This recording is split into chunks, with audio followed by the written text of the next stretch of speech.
नमस्ते। मोहन मोहन राव जी का घर यही है ना? हाँ, क्यों? मैं सोच रहा था कि एक बार उनको देख के चला जाऊं। मैं हूं मोहन राव। देख लिया?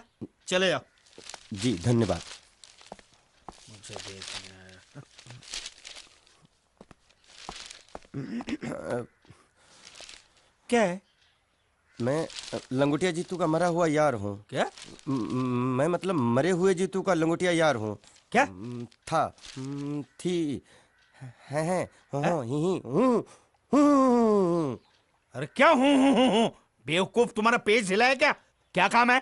लोग कहते हैं ये उस लड़की का घर है पूजा, जिसकी शादी मरे हुए जीतू से होने वाली थी। चुप!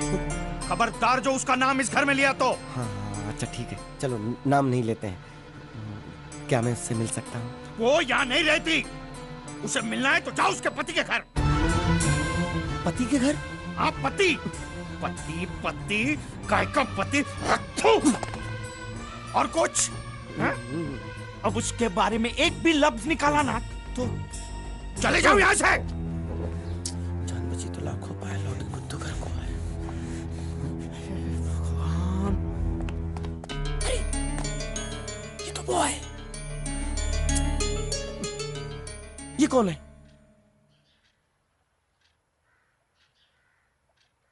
क्या पूछा तुमने? ये कौन है? तुम जीतू के क्या लगते हो?